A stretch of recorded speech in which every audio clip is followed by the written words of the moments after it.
안녕하세요. 윌리엄 레이입니다. 대한민국은 계륵 플러스 허장성세. 요즘엔 방송을 잘 안하고 있습니다. 맥이 좀 빠져서 그렇습니다. 자아도취 망상을 위해서라면 이제 현실을 강력하게 도외시하면서 정신승리로 밀고 나가는 열등한 수준의 사람들이 한국에 너무 많아도 많은데, 이제 제가 뭘 할 수 있을까 하는 생각에서 오는 무력감에서 벗어나지 못하고 있습니다. 유튜브 광고료에 대한 욕심이 없는 건 아니지만 이런 무력감이 휩싸고 들면 방송할 의욕이 뚝 떨어집니다. 요즘은 이제 한국인의 집단 허위의식의 가공함을 절감하고 있습니다. 걷잡을 수 없는 레밍의 행렬을 보는 듯한 느낌입니다. 그러니 저도 생각이 점점 내 가족이나 지키자로 기우는 게 현실이에요. 한국인들 참 언론을 너무 쉽게 믿습니다. 언론인들 자질이 최하 수준입니다. 진짜 세계 최하 수준인 것 같아요. 다른 것보다 도덕적 자질 자체가 형편없는 수준입니다. 그러면서 참 한국인들 이상한 게, 한국인들은 언론인들 욕은 엄청 합니다. 그런데 언론인들을 너무나도 쉽게 믿습니다. 진짜 어이없을 정도로 쉽게 믿습니다. 지적 태만이 문제예요. 이게 상상을 초월합니다. 기본적인 것도 남이 자기에게 떠먹여주는 걸 바라고 있어요. 하긴 그러니까 네이버가 잘 되는 거죠. 결국은 이제 그걸 떠먹여주는 사람들에게 개돼지 몰이 당하는 신세를 자초하고 있는 거예요. 이 개명한 정보 고속도로 시대, 언론 보도의 진위를 스스로 알아보고자 하는 한국인들 비율은 처참한 수준입니다. 인터넷으로 뭘 보는지 모르겠습니다. 일본 야동들이나 열심히 쳐보는 건가. 참, 일단 이제 한국인들이 한국의 현 상황을 제대로 인지 못하는 점들 몇 가지를 지적해드리겠습니다. 몇 가지가 아니라 두 가지죠. 첫 번째로 과연 이 시점에 적화 통일이 가능한지에 대해서 말씀드리겠어요. 이거는 우물한 개구리 소견으로 보면 당연히 적화 통일 되는 겁니다. 그런데요, 김정은 바보인데요, 문재인이 훨씬 더 바보예요. 그리고 대깨문이 더 바보예요. 이게 먹이 서열이 있어요. 먹이 사슬 서열이. 근데 김정은이 문재인 정도 바보가 아니기 때문에 적화 통일을 쉽게 시도하지는 않습니다. 김정은은 문재인 볼 때마다 아휴, 저 모자란 놈, 속이 터질 수밖에 없을 겁니다. 일단은 이제 김정은에 있어서 남조선의 존재가 어떤 건지 살펴볼 필요가 있어요. 김정은은 문재인보단 현실인식이 확실히 앞서 있어요. 그래 봤자지만, 그래도 도친 개찐일 수도 있지만 결국은 앞서 있어요. 그래도 탐욕스럽게 보이긴 하는데, 일단은 식량, 비료, 에너지, 연료를 확보하는 게 우선이고, 그 다음 중요한 건 이제 돈 확보하는 것이죠. 달러죠, 정확히는 US 달러. 그가 이제 핵무기에 대한 집착 보여주는 것은 이제 이 둘이랑 지금 앞에 말한 것들을 갖다 확보하는 것에서 최후의 수단으로 갖고 있어야 한다는 거죠. 그런 의식 갖고 있어요. 사실 근데 북한이 핵무기 갖고 있다고 그래가지고 미국하고 1대1로 붙어가지고 지금 도저히 상대가 안 되죠. 그에게 있어서는 이제 남조선의 존재가 뭔지 살펴보면 문재인 측과 생각이 완전히 달라요. 문재인은 이제 하루라도 빨리 다 김정은에게 남조선 갖다 바치면 장땡이라고 생각하고 있는데, 김정은은 그 생각이 그게 아니에요. 왜냐면 김정은 지금 상태에서 남조선 먹으려다고 했다간 자기가 죽는다는 걸 아는 사람이에요. 얼마나 문재인이 정말 눈치도 없고, 아이고 저런 놈을 부활하고 하면 진짜 내 처지가 하면서 찌릿찌릿 할 거예요. 네. 자칫하면 아니 먹는 이만 못하다는 걸 잘 알고 있습니다. 김정은은 남한을 먹기 전에 일단은 미국하고, 그러니까 속된 말로 쇼부라고 하죠. 쇼부를 쳐야 된다. 미국하고 타협을 해야 된다.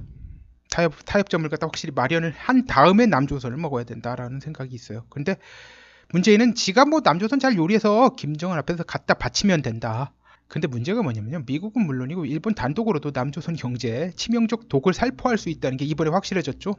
지금 아직 독도 안 풀었어요. 독을 풀 수 있다, 그 말만 가지고도 벌써 효과가 팍 나타나지 않습니까? 경제력 없는 남조선은 김정은 입장에서 처치곤란, 불량 자산에 불과합니다. 대단히 쉽게 처치곤란 불량 자산이 될 수 있는 남조선을 집어삼키려다 탈이 날 위험이 큽니다. 김정은 입장에서는 지금 현재는 리스크만 만빵이고 이익을 그다지 기대할 수 없는 상황이에요. 이 때문에 이제 김정은과 문재인의 엇박자가 자주 발생하고 있어요. 문재인은 나라를 망가뜨리고 경제를 무너뜨리고 그렇게 하더라도 바치면 된다 하는데, 김정은은 그게 아니라 미국하고 먼저 타협을 봐야 돼. 그러니까 이게 엇박자가 생기는 거예요. 그러니까 김정은 입장에서는 문재인은 이제 도움 주기는커녕 리스크만 증대시키는 얼빠진 멍청이 부하로 보일 수밖에 없습니다. 그래서 아예 문재인을 이제 무시하는 것으로 방침 정하고, 심지어 북한 외무성 국장급마저도 대놓고 문재인을 무시하는 발언을 하는 겁니다. 문재인이 남북 평화 경제 운운하고 했는데 다음날 북한에서 바로 미사일 날린 것도 같은 맥락이에요. 김정은은 이제 하여튼 생각이 하나에 몰두하고 있죠. 미국하고 타협을 봐야 된다. 일단 문재인을 철저히 무시하고 미국 측을 속여서 시간 벌면서 SLBM과 잠수함을 완성한 뒤 이 실험을 성공한 뒤에 미국을 위협하면서 이제 타협 보겠다는 거죠. 그런데 이 정도는 필부인 제가 파악하고 있는데 미국 CIA가 파악하지 못하고 있을까요? 당연히 파악하고 있을 겁니다.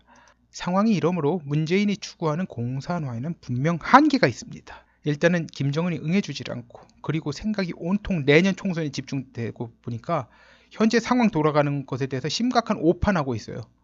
애가 태어나지도 않았는데 애 환갑 차리겠다고 지금 하는 시기예요. 김정은도 대단한 고단수 아니지만 최소한 문재인보다 현실 감각 측면에서 확실히 낫습니다. 한국이 지금까지 미국, 일본이 많은 혜택을 줬기 때문에 지금까지 버텨온 거예요. 사실 잘 모르겠다고요? 자, 한국 원화의 국제적 지위가 어느 정도인가를 살펴보기로 하겠습니다. 자, 일본하고 한국만 보기로 하죠. 200%인 것은 사고 팔고 합해서니까 100 합해서 200이죠. 일본 엔화는 21.6, 한국 원화는 1.7%입니다. 이게 2016년 4월 통계입니다. GDP로 보자면 일본은 한국의 3배 정도이고 1인당 GDP로 보자면 차이가 별로 안 나는 것 같아요. 한국은 31,000불대고 일본은 39,000불대고, 그러나 국제적 통화 가치의 차이 측면에서는 20배 정도 차이를 보고 있죠. 이걸 약간 보정을 하죠. 왜냐면 이제 대외 무역 의존도가 한국은 이제 70%고 일본은 30%가 좀 안 되죠. 자, 보죠. 이게 한국 무역협회인가 거기에서 나온 표를 갖다 한 거예요. 한국은 합하면 68.76%, 뭐 그렇죠. 일본은 28.1 몇 퍼센트 뭐 그렇게 되죠. 근데 뭐 편의상 그냥 한국은 70%, 일본은 30%로 봅시다. 일본 경제 규모가 한국의 약 3배니까 비율로 보면 이제 한국 1일 때 일본 3이니까 전체적으로 이제 국제적으로 액수가 이제 0.7, 비율이 7대 9, 0.7, 0.9예요. 한국 원화하고 일본의 엔화가 같은 정도 위험자산, 아니 혹은 같은 정도의 이제 안전자산이면 이 수치가 9분의 7, 즉 1.3배 정도가 돼야 돼요. 그런데 실제적으로는 국제적 거래량이 약 13배, 13배입니다. 즉 지진 많고 후쿠시마 원전 사고 나고 그래도 일본 엔화가 한국 원화보다 10배 안전한 자산으로 본다는 거예요. 국제적으로는. 그러니까 당연히 신용도도 이것에 따라가는 거예요. 근데 이 차이가 엄청난 차이를 이야기하는 거예요. 지금같이 이제 G1, G2가 미국하고 중국이 경제적 수단으로 패권 가리는 상황이 됐죠. 아직은 전쟁까지 안 일어났지만 뭐 경제적으로는 피 튀기는 전쟁을 하고 있습니다. 전쟁이라고 하긴 좀 그렇죠. 일방적으로 얻어 터지는 거니까. 근데 이게 일방적으로 얻어 터지는 게 다른 것도 있지만 달러하고 위안화 그 영향력 차이예요. 아까 나왔잖아요. 환율이 요동치고 있는데 환율의 요동은 한국같이 대외 무역 의존도가 높으며 자원이 없이 가공무역이 주류인 국가에서는 이제 불확실성, 불안정성을 가중시키는 요소입니다.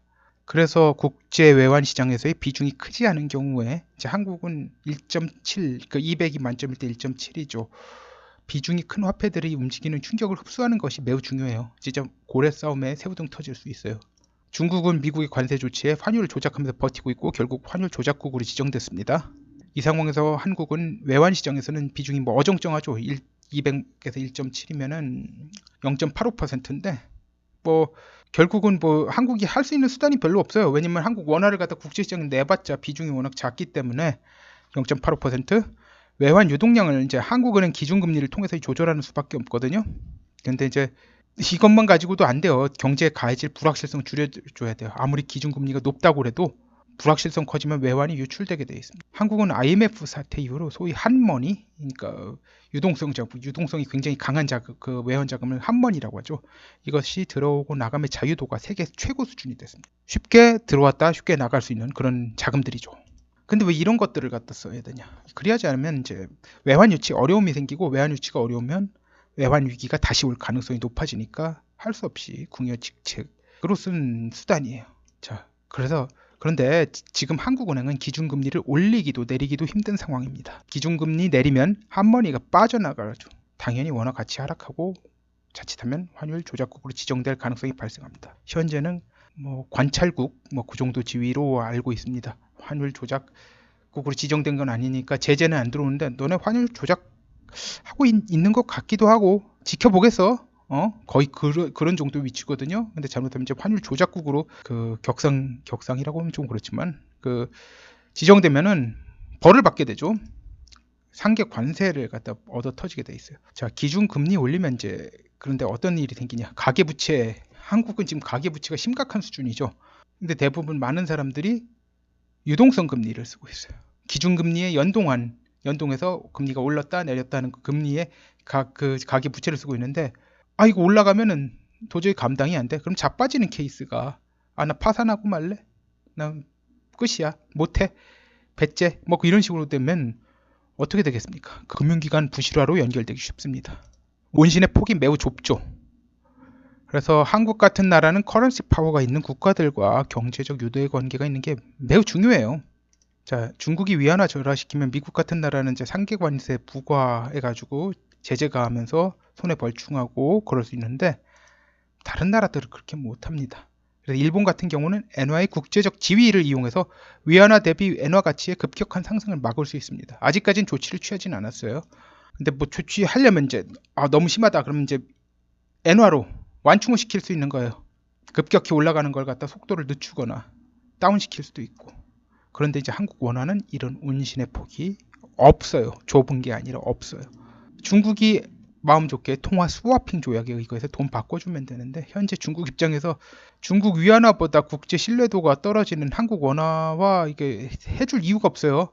왜냐면 지금 자기들 발등에 불 떨어져 있어요. 그래서 중국 위안화 이민폐보다 그 국제적인 신뢰도가 높은 화폐들을 갖다 더 많이 확보를 해야 되지, 그거보다 그 신뢰도가 떨어지는 원화를 확보할 이유가 없어요. 또 위인 것들은 뭐 달러, US 달러, 그리고 그 다음에 유로, 엔화, 호주 달러, 캐나다 달러, 영국 파운드와 그런 것들이죠.